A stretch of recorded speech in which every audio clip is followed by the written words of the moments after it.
Hello प्यारे प्यारे बच्चों, कैसे हो आप सब। आज हम पढ़ेंगे आनंदमयी कविता सीखो। तो बच्चों, इस कविता में हमें बहुत सी ऐसी चीज़ें सिखाई हैं जिससे कि हम कुछ अच्छा ही सीखेंगे, अच्छी अच्छी बातें सीखेंगे। ठीक है, तो आइए फिर शुरू करते हैं। फूलों से नित हंसना सीखो, भौरों से नित गाना। तो बच्चों, फूल सभी को पता है ना, नित का मतलब होता है रोज़, ठीक है, या फिर हमेशा। तो वो कह रहे हैं कि फूलों को देख करके आप हमेशा हंसना सीखो, मुस्कुराना सीखो। फूलों को जब भी आप देखते हो तो आपको कैसा लगता है? बहुत अच्छा लगता है ना। जैसे ही हम किसी खिले हुए फूल को देखते हैं तो हमारे फेस पे अपने आप एक स्माइल आ जाती है और उसे देखकर हमें बहुत अच्छा लगता है। तो हमें कहा जा रहा है कि हमें भी इन फूलों की तरह हमेशा हंसते रहना चाहिए, मुस्कुराते रहना चाहिए। फूल जो हैं वो चाहे कैसा भी मौसम हो, चाहे आंधी आए, तूफान आए, बहुत तेज बारिश हो या फिर बहुत तेज धूप हो, लेकिन फूल फिर भी हमेशा हंसते रहते हैं। इसलिए हमसे भी कहा गया है कि हमें जैसी भी परिस्थिति मिले, यानी हम जिस भी परिस्थिति में हों, हमें हमेशा खुश रहना चाहिए, हंसते और मुस्कुराते रहना चाहिए। ठीक है। भौरों से नित गाना। भौरे क्या होते हैं बच्चों? आपने देखे हैं, फूलों से रस को यानी पराग को वह पीते हैं, उन्हें कहते हैं भंवरा। और नित का मतलब होता है हमेशा, रोज या फिर हमेशा, और गाना का मतलब होता है गाना गाना। तो बच्चों, जो भौरे होते हैं ना, वो कैसी आवाज़ करते हैं? वो बर्र की आवाज़ करते हैं। आपने कभी सुना है? तो हमसे कहा जा रहा है कि जैसे भंवरे हमेशा गाते रहते हैं, वो हमेशा बर्र की आवाज़ निकालते हैं, उसी तरह हमें भी हमेशा कुछ न कुछ आवाज़ करते रहनी चाहिए। इसका मतलब ये नहीं है कि शोर शराबा करना चाहिए। इसका मतलब है कि अगर आप किसी समय परेशान हो, कुछ दिक्कत हो रही है, तो ये नहीं कि आपको चुपचाप कहीं पर को बैठ जाना चाहिए, बल्कि आपको बात करनी चाहिए, अपने से बड़ों से उस बारे में बात करनी चाहिए। इसी तरह हमें हमेशा चहकते रहना चाहिए, हमेशा गाते रहना चाहिए और बोलते रहना चाहिए। ठीक है। तरु की झुकी डालियों से नित सीखो शीश झुकाना। तो बच्चों, तरु का मतलब होता है पेड़। ठीक है। पेड़ की झुकी डालियों से, डालियां मतलब समझ रहे हो ना, पेड़ में डालियां होती है ना, वही डालियों से। नित मतलब होता है हमेशा। सीखो, शीश का मतलब होता है सिर। ठीक है, सिर झुकाना। तो अब क्या पेड़ों के पास सिर होते हैं? क्या वो अपना सिर झुकाते हैं? नहीं। इसका मतलब समझो। पेड़ जब बड़ा होता है तो उसमें फल लगते हैं। आपने देखा है ना, उसमें फल लगते हैं। तो क्या पेड़ कभी भी अपने फलों को खाता है? नहीं, वो अपने फलों को कभी नहीं खाता है, बल्कि जब उसमें फल लगते हैं, फल पकने लगते हैं, तो वो अपनी डालियों को नीचे झुका देता है। और वो किस लिए? ताकि जो बाकी लोग हैं, इस समाज में रहने वाले लोग हैं, जैसे तुम हो और मैं हूँ, वैसे ही सभी लोग जो हैं उसके फलों को खा सके। ठीक है। उस पर बहुत सारे फल लगे होते हैं, उसके बाद भी वो कभी भी घमंड नहीं करता। ऐसा कभी नहीं करता कि किसी बच्चे को वो फल दे और किसी बच्चे से कहे कि नहीं, मैं तुम्हें नहीं दूंगा। क्या ऐसा कभी होता है? कभी नहीं। सभी लोग उसके फलों का स्वाद लेते हैं, है ना। तो हमसे कहा जा रहा है कि इसी तरह पेड़ों की झुकी डालियों की तरह हमें भी हमेशा शीश झुकाना सीखना चाहिए। और शीश झुकाने का मतलब क्या है? विनम्र बने रहना। ठीक है, नम्र बने रहना, सभी के साथ समान भाव से पेश आना। कभी भी हमें घमंड नहीं करना चाहिए। हम चाहे कितने भी अमीर हो जाएं, हमारे पास सब कुछ क्यों ना हो, लेकिन हमें कभी भी घमंड नहीं करना चाहिए। ठीक है। इसी तरह अगर आप क्लास में पढ़ने में बहुत अच्छे हो, बहुत होशियार हो, तो अगर कोई दूसरा बच्चा आपसे पूछने आ रहा है कि भाई इस क्वेश्चन का आंसर मुझे बता दे, या आज मैं पेन लाना भूल गया, मुझे पेन दे दे, या कुछ भी इसी तरह की मदद मांगे, तो आपको हमेशा उसकी मदद करनी चाहिए। ठीक है। ये नहीं सोचना चाहिए कि भाई मुझे तो ये आता है, मैं तुझे क्यों बताऊं। नहीं, हमें इन पेड़ों की तरह ही, ठीक है, इन्हीं की तरह हमें भी दूसरों की मदद करना, दूसरों के काम आना सीखना चाहिए। सीख हवा के झोंकों से लो कोमल भाव बहाना। तो बच्चों, हवा के झोंके, जब हवा चलती है, ठीक है, उन्हें कहते हैं हवा के झोंके। और कोमल भाव बहाना, इसका मतलब होता है कि बहुत प्यार से व्यवहार करना। जब हवा चलती है तो कैसे चलती है? बहुत प्यार से चलती है, बहुत आराम से चलती है। और जब हवा बहुत तेज चलती है उसे क्या कहते हैं? तूफान कहते हैं।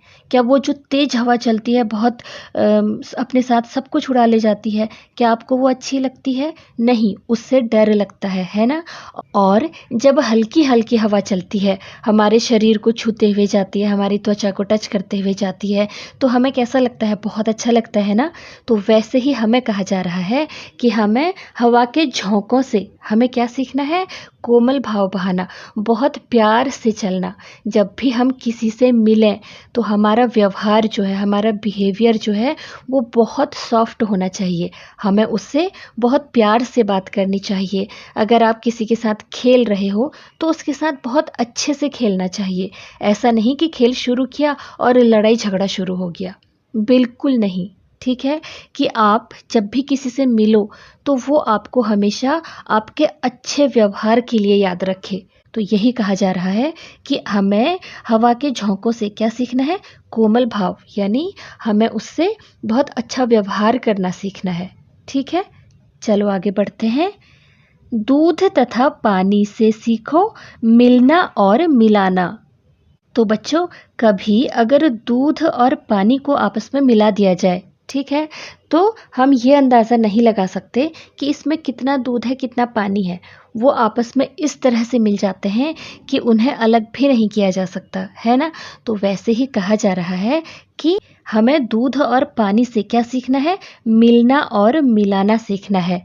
कि जब भी आप किसी से मिलो तो उससे इस तरह से मिलो कि आप उसके साथ घुल मिल जाओ, बहुत अच्छे से घुल मिल सको, और आपकी दोस्ती इतनी अच्छी हो जाए कि बाद में आपको कोई दूर ना कर सके। ठीक है, आपका व्यवहार बहुत अच्छा होना चाहिए।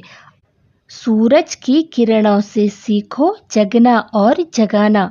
तो बच्चों, सूरज सभी को पता है, और सूरज की किरणें क्या होती हैं? जो सूरज रोशनी देता है ना, उन्हें बोलते हैं सूरज की किरणें। ठीक है, और उससे हमें क्या सीखने को कहा है? जगना और जगाना। जगना मतलब सुबह उठना, और जगाना का मतलब होता है दूसरों को उठाना।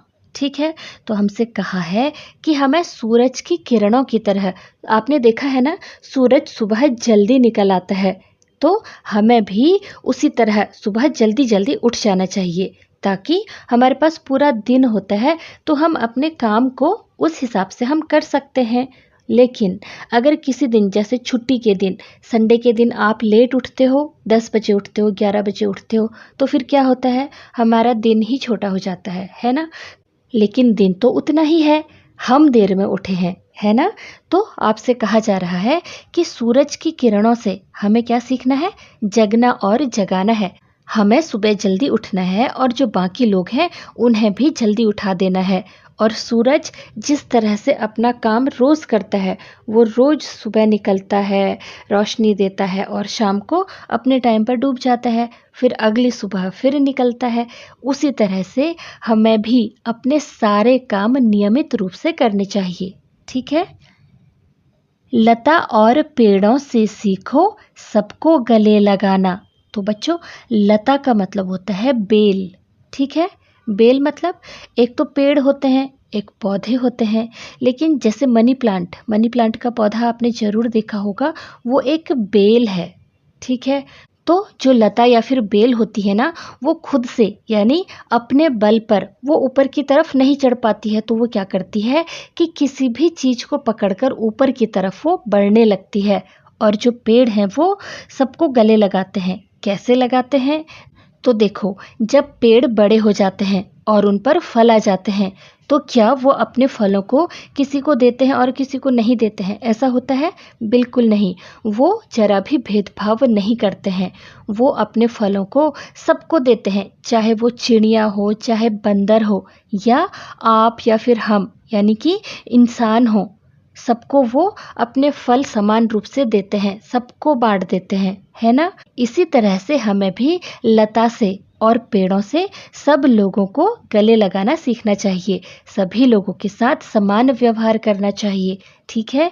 किसी के साथ भेदभाव नहीं करना चाहिए, सभी के साथ इक्वली बिहेव करना चाहिए। दीपक से सीखो जितना हो सके अंधेरा हरना। तो बच्चों, दीपक किसे कहते हैं? दिए को कहते हैं। तो दिए से हमें क्या सीखना है? जितना हो सके अंधेरा हरना। अंधेरा मतलब सबको पता है, और हरना का मतलब होता है दूर करना, ठीक है? अंधेरे को दूर करना। जब कभी भी दिया किसी अंधेरे कमरे पे जलाया जाता है तो क्या होता है? उस कमरे का जो अंधेरा है वो ख़त्म हो जाता है ना? उजाला हो जाता है। जो दिया है वो पूरे कमरे में रोशनी कर देता है, रोशनी से भर देता है, ठीक है? उसी तरह से यहाँ पर कहा जा रहा है कि जैसे दिया क्या करता है? अंधेरे को दूर करता है, अंधेरे को हरता है, वैसे ही हमें भी हमेशा अपने मन को सकारात्मकता यानी कि पॉजिटिविटी से, यानी कि हमेशा अच्छा सोचना चाहिए। हमेशा अच्छा सोचकर हम किसी भी तरह के अंधेरे को, अंधेरे का मतलब है नेगेटिविटी यानी नकारात्मकता, ठीक है, उसे दूर कर सकते हैं।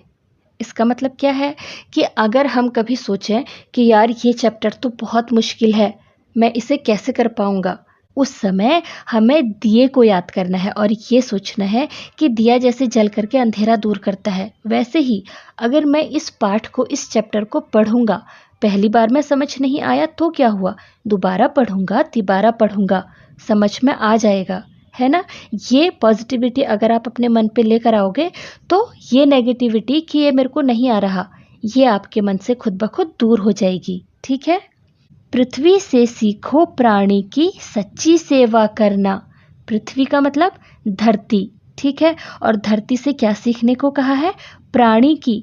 प्राणी का मतलब होता है जितने भी जीवित लोग हैं। अब कौन कौन है? देखो, एक तो हम इंसान हैं, उसके अलावा जानवर हैं, जानवर भी सब जीवित है ना, वो भी प्राणी हैं। उसके अलावा जितने भी पक्षी हैं और छोटे छोटे कीड़े मकोड़े हैं, कीट पतंगे हैं, ठीक है? और जो पेड़ पौधे हैं उनमें भी जान होती है, उन सब की सच्ची सेवा करना। अब पृथ्वी इन सब की सच्ची सेवा कैसे करती है? देखो, पृथ्वी माँ से हमें क्या क्या मिलता है? हमें पानी मिलता है, और जितने भी पृथ्वी पर यानी धरती में जो पेड़ पौधे लगे हुए हैं उनसे क्या मिलता है? उनसे फल मिलते हैं और सब्जियां मिलती हैं, है ना? जिसे हम भी खाते हैं और जानवर भी खाते हैं, पक्षी खाते हैं, कीट पतंगे सभी खाते हैं। तो पृथ्वी माँ कभी किसी के साथ कोई भेदभाव नहीं करती हैं, सभी को अपने जो फल सब्जियां हैं, पानी है, वो समान रूप से वितरित करती हैं, यानी सभी को समान रूप से देती हैं। इसी तरह से हमें भी अपनी चीज़ों को शेयर करना चाहिए, ठीक है? हमें आपस में बांटना सीखना चाहिए। जिसे ज़रूरत है हमें उसकी मदद करनी चाहिए, उसे अपना सामान देने में सोचना नहीं चाहिए, हिचकिचाहट नहीं करनी चाहिए, ठीक है? चलो आगे बढ़ते हैं। जलधारा से सीखो आगे जीवन पथ में बढ़ना। तो बच्चों, जलधारा का मतलब क्या होता है? जल का मतलब होता है पानी और धारा का मतलब होता है धारा। इस तरह से जलधारा का मतलब होता है नदी, ठीक है? तो नदी से हमें क्या सीखना है? आगे जीवन पथ में बढ़ना। जीवन पथ मतलब, पथ का मतलब होता है रास्ता। जैसे नदी हमेशा आगे बढ़ती जाती है। आपने कभी नदी को देखा है?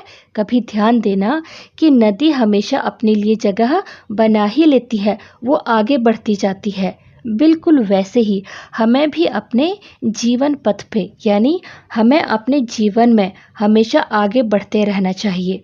जैसे नदी के रास्ते में कभी कभी क्या होता है कि बड़े बड़े पत्थर आ जाते हैं, तो इसका मतलब ये नहीं है कि वो वहाँ पे रुक जाती है। पत्थर के साइड से, पत्थर के किनारे किनारे से वो अपने लिए रास्ता बना ही लेती है और आगे बढ़ती जाती है।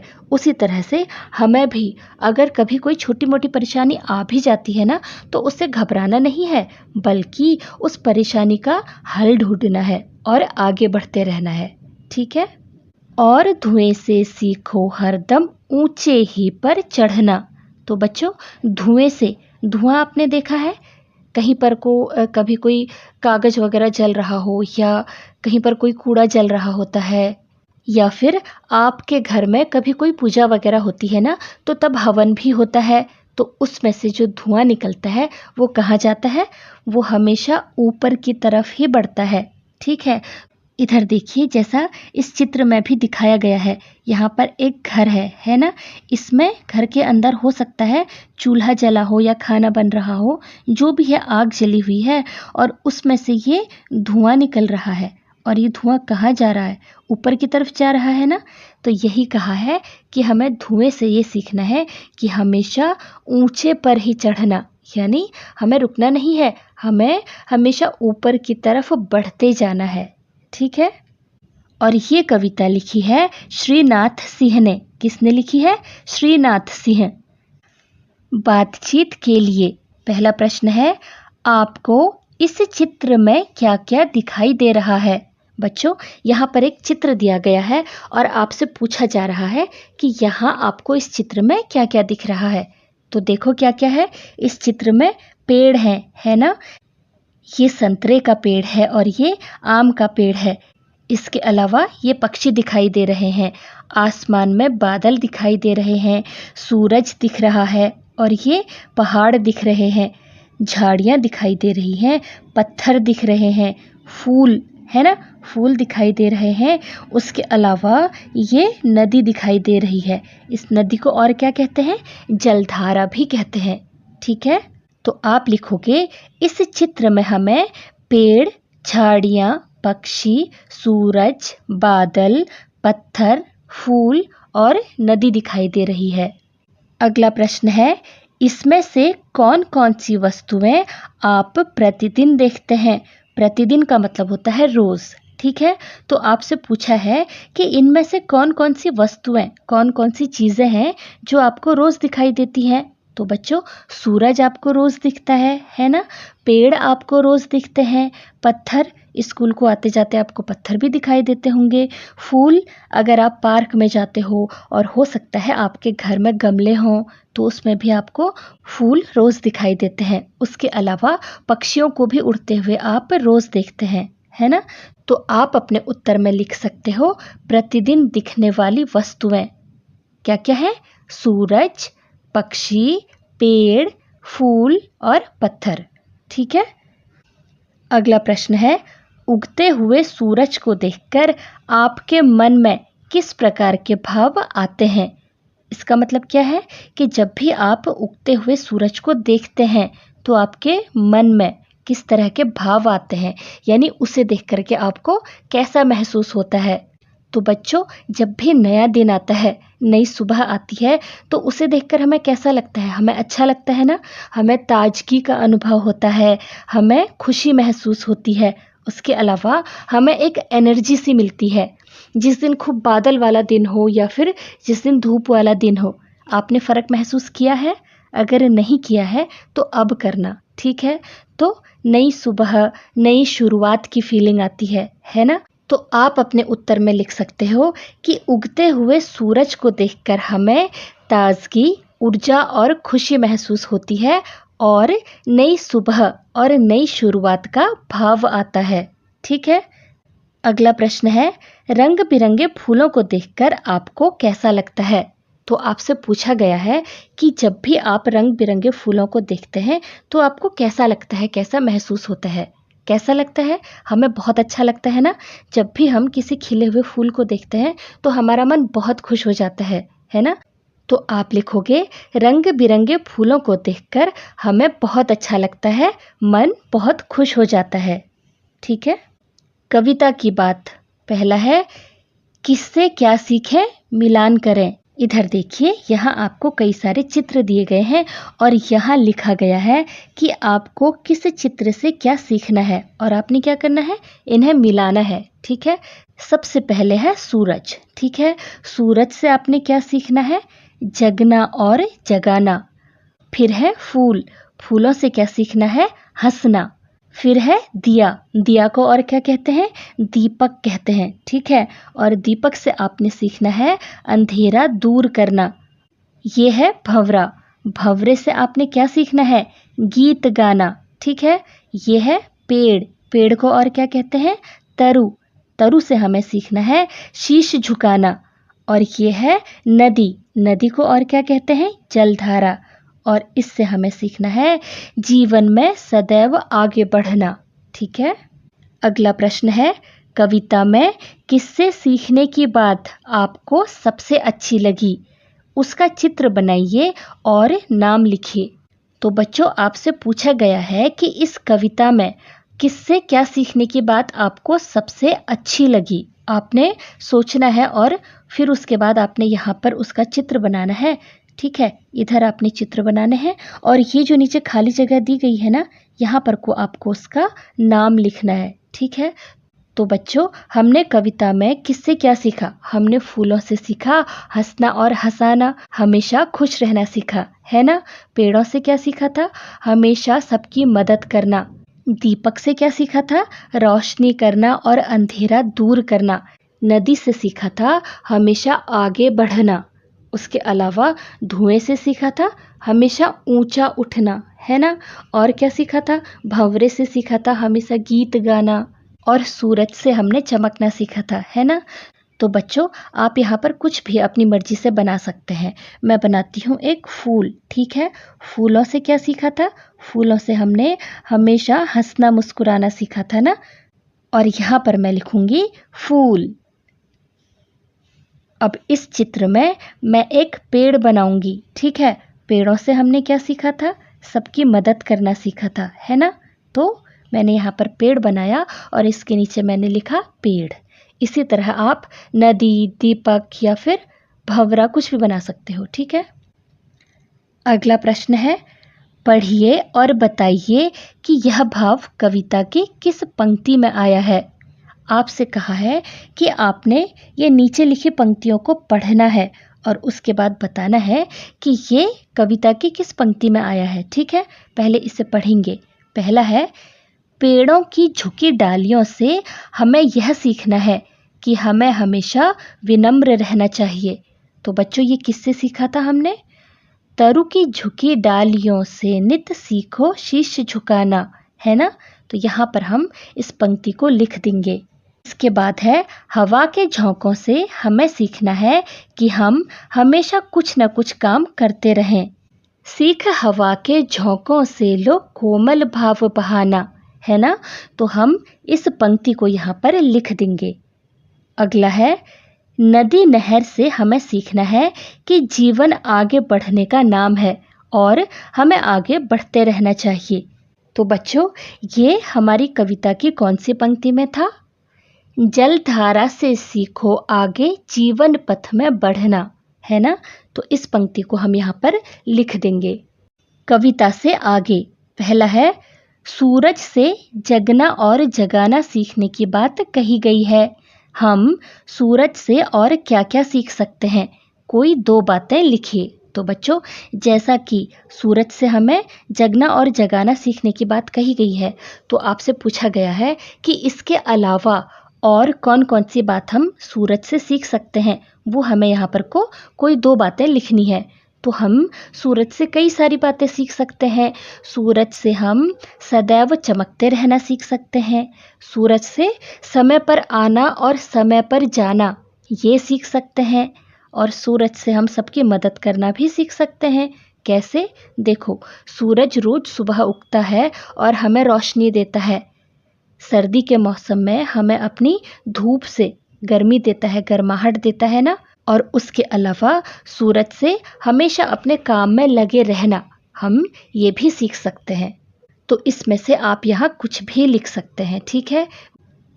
नंबर 2, लता और पेड़ों से एक दूसरे के साथ प्रेम और सद्भाव की बात सीखने के लिए कहा गया है। इनसे हम और क्या क्या सीख सकते हैं? कोई 2 बातें लिखें।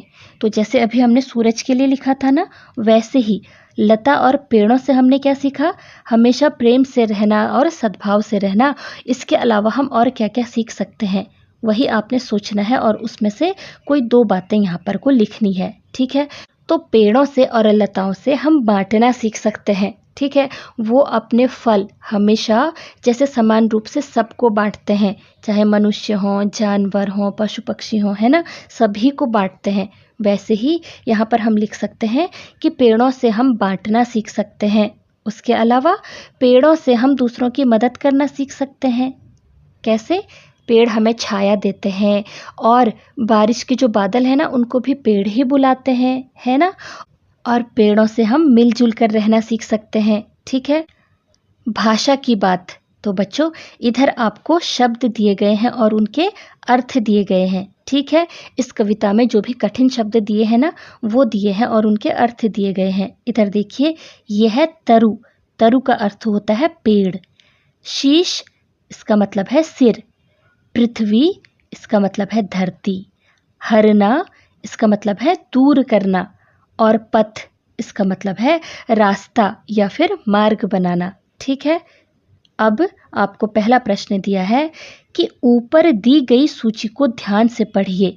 इसमें से कोई 2 शब्द लेकर वाक्य बनाइए। तो बच्चों ये आपकी जो एग्ज़ाम में प्रश्न आएगा वो इस तरह से आएगा कि आपको इसमें से कोई एक शब्द दिया होगा और आपको उसका अर्थ लिखना होगा और फिर आपको वाक्य बनाना होगा। ठीक है। और ये भी आ सकता है कि आपको सिर्फ ये शब्द दिए हों और आपसे कहा हो वाक्य बनाओ, लेकिन आपको उसका अर्थ आना चाहिए। और वाक्य बनाते समय ये याद रखना कि आपको जो शब्द दिया गया होगा आपको वही इस्तेमाल करना है। जैसे आपको प्रश्न दिया गया है कि तरु से एक वाक्य बनाइए, तो आप अपने मन में सोचोगे कि तरु का मतलब तो पेड़ होता है और आपने वाक्य बनाया कि पेड़ हमें छाया देते हैं। लेकिन आप लिखते समय पेड़ हमें छाया देते हैं नहीं लिखोगे, क्या लिखोगे? तरु हमें छाया देते हैं। ठीक है, इस बात को याद रखना। तो पहला वाक्य तो यही बन जाएगा कि तरु हमें छाया देते हैं। इसके अलावा आप ये लिख सकते हो कि तरु की छाया में बैठना अच्छा लगता है। ठीक है। शीश का मतलब क्या है? सिर। तो इससे जो वाक्य बनेगा आप ये लिख सकते हो कि हमें बड़ों के सम्मान में अपना शीश झुकाना चाहिए। ठीक है। पृथ्वी, पृथ्वी का मतलब है धरती। तो आप वाक्य बना सकते हो कि पृथ्वी गोल है। हरना का मतलब होता है दूर करना। ठीक है। तो आप वाक्य बना सकते हो कि सूरज की रोशनी अंधेरे को हर लेती है। ठीक है। पथ का मतलब होता है रास्ता या फिर मार्ग। तो आप वाक्य बना सकते हो कि हमें हमेशा सच्चाई या फिर अच्छाई के पथ पर चलना चाहिए। ठीक है। तो आप इसमें से कोई भी 2 वाक्य यहाँ पर लिख सकते हो। अगला प्रश्न है, हम सभी में कोई न कोई विशेषता अवश्य होती है। आप अपने सहपाठी की कौन सी बात सीखना चाहते हैं? तो बच्चों आपसे कहा है कि हम सभी में कोई न कोई विशेषता, इसका मतलब है कोई न कोई एबिलिटी या कोई न कोई टैलेंट जरूर होता है। अवश्य मतलब जरूर। ठीक है, होता है। और आप अपने सहपाठी, सहपाठी का मतलब होता है जो आपके साथ पढ़ता है, वो आपका दोस्त भी हो सकता है। ठीक है। उसकी आप कौन सी बात सीखना चाहते हो? तो बच्चों हो सकता है आपका जो सहपाठी या फिर आपकी जो सहपाठी है वो बहुत अच्छा इंग्लिश बोलती हो या बोलता हो, है ना? वो पढ़ने में बहुत अच्छा हो, वो बहुत अच्छा प्लेयर हो, उसे डांस बहुत अच्छा आता हो और उसकी हैंडराइटिंग है वो बहुत अच्छी हो, उसे मुश्किल का सामना करने में डर ना लगता हो, वो हमेशा सच बोलता हो। ठीक है। तो आप इसमें से कुछ भी लिख सकते हो। मैं अपने सहपाठी की तरह हमेशा सच बोलना सीखना चाहता हूँ। ठीक है। अगला प्रश्न है, दूध और पानी से सीखो मिलना और मिलाना। रेखांकित शब्दों के समान कुछ और शब्द बनाइए। तो बच्चों आपसे कहा गया है कि दूध और पानी से सीखो। क्या सीखना था? मिलना और मिलाना, है ना? तो वैसे ही रेखांकित शब्द, रेखांकित का मतलब होता है जिस भी शब्द के नीचे रेखा या फिर लाइन खींची गई हो। इधर देखिए, मिलना और मिलाना के नीचे एक लाइन खींची गई है ना? ब्लू कलर की लाइन है। तो आपसे कहा है इसी तरह के जो कुछ और शब्द हैं वो आपने लिखने हैं। और आपको यहाँ पर 2 शब्द दिए गए हैं, हंसना और हंसाना, खाना और खिलाना। और इधर आपको 2-2 शब्द लिखने हैं। ठीक है। तो बच्चों शब्द तो कई सारे हैं, जैसे जगना और जगाना, पढ़ना और पढ़ाना, खेलना और खिलाना और लिखना और लिखाना, है ना? इसके अलावा पीना और पिलाना, सीखना और सिखाना, नाचना और नचाना। तो आप इसमें से कोई भी 4 शब्द यहाँ पर लिख सकते हो। ठीक है। अगला प्रश्न है, स और प वर्ण से प्रारंभ होने वाले शब्दों को कविता से खोजकर लिखिए। तो आपसे कहा गया है कि इस कविता से जो अभी हमने पढ़ी, इसमें से हमें स से और प से शुरू होने वाले जो शब्द हैं उनको ढूंढना है और इधर लिखना है। ठीक है। स से और प से, यहाँ पर हमें स से सीखो और प से पानी शब्द दिया गया है। इसके अलावा हमें खुद ढूंढना है। तो चलो फिर ढूंढते हैं। स से सीखो, सूरज, सबको, सके, सच्ची और सेवा, है ना। क्या इसके अलावा भी कुछ है? हर लाइन में सीखो शब्द आया है, उसके अलावा ये शब्द हैं। और प से पानी, पेड़ों, पृथ्वी, प्राणी, पथ और पर। ठीक है। तो ये थे प वाले और स वाले शब्द। तो इनमें से कुछ शब्द हम यहाँ लिखेंगे। स वाले में सीखो पहले से है, उसके अलावा सूरज, सबको, सेवा और सच्ची। ठीक है। और प वाले में पानी पहले से दिया है, उसके अलावा लिखेंगे प्राणी, पेड़, पृथ्वी और पथ। ठीक है ना। अगला प्रश्न है, तालिका अ तथा ब में दिए गए शब्दों का उच्चारण कीजिए और इनमें अंतर पहचानिए। तो बच्चों यहाँ पर हमें 2 तालिका दी गई हैं, तालिका अ, तालिका ब। इसमें कुछ शब्द लिखे हैं और आपने उनका उच्चारण करना। इसका मतलब है उच्चारण मतलब ज़ोर ज़ोर से बोलना, आवाज़ निकाल कर बोलना। ठीक है। और उसके अंतर को पहचानना है कि इन दोनों में क्या अंतर है। यहाँ लिखा है पढ़ा और यहाँ लिखा है पढ़ा, प के साथ ड़। ठीक है। और इधर है प के साथ ढ़। दोनों को लिखने का अंतर है और दोनों की आवाज़ में भी फ़र्क है। ये है ड़, ये है ढ। ठीक है। ड़, ढ। यह है पढ़ा, पढ़ा, बड़ा, बढ़ा, अड़ना, बढ़ना, उड़ना, पढ़ना, कड़ाई, कढ़ाई, लड़ाई, चढ़ाई। ठीक है। यहाँ जो शब्द हैं उनके साथ ड़ शब्द आया है और इधर जो शब्द हैं इनके साथ ढ शब्द आया है, ड़, ढ। ठीक है। बूझो तो जाने। तो बच्चों यहाँ पर आपको पहेली दी गई है और आपको सोचकर बताना है, पहचानना है। एक फूल एक फल है भाई, दोनों मिलकर बने मिठाई। तो कह रहे हैं कि एक फूल है और एक फल है और जब इन दोनों को मिला देते हैं तो एक मिठाई बन जाती है। तो कौन सा फूल है? फूल है गुलाब और फल है जामुन, और इन दोनों को मिला देंगे तो क्या बनेगा? गुलाब जामुन। ठीक है। अब इसे पढ़ते हैं। बिना बाल की पूंछ लिए वह भाग रहा है, सब सोते वह रात रात भर जाग रहा है, काट काट कर कागज कपड़े खुश होता है और धरातल के नीचे घर में सोता है। तो बच्चों हमें ये बताया गया है कि जिसकी बात हो रही है उसकी पूंछ तो है लेकिन उसकी पूंछ में बाल नहीं है। ठीक है। और जब सब सो जाते हैं तो वो रात रात भर जागा रहता है, काट काट कर कागज कपड़े, वो कागज और कपड़ों को काटता है और बहुत खुश होता है। और रहता कहाँ है? धरातल यानी इस धरती या फिर पृथ्वी के नीचे वो घर बनाकर रहता है। तो ऐसा कौन है? वो है चूहा। चूहे की पूंछ में बाल नहीं होते और वो रात को चुपचाप से आता है और कागज और कपड़े वगैरह काट करके बहुत खुश होता है। और वो रहता कहाँ है? धरती के नीचे वो बिल बनाकर रहता है ना। आइए मिलकर गाएं। आइए पाठ पर पढ़ी गई पंक्तियों को हम सब मिलकर गाएं। तो बच्चों हमसे कहा है कि एक बार और हम कविता को मिल करके गाते हैं। तो चलो फिर मेरे साथ आप भी गाओ।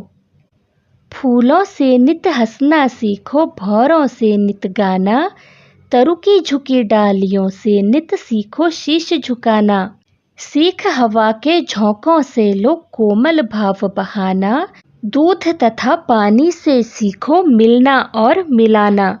सूरज की किरणों से सीखो जगना और जगाना। लता और पेड़ों से सीखो सबको गले लगाना। दीपक से सीखो जितना हो सके अंधेरा हरना। पृथ्वी से सीखो प्राणी की सच्ची सेवा करना। जलधारा से सीखो आगे जीवन पथ में बढ़ना। और धुएं से सीखो हरदम ऊंचे ही पर चढ़ना। तो बच्चों, इस तरह से ये पाठ यहीं पर ख़त्म होता है। मुझे उम्मीद है कि ये आपको समझ में आ गया होगा। तो मिलते हैं अगली वीडियो में। Till then take care and bye.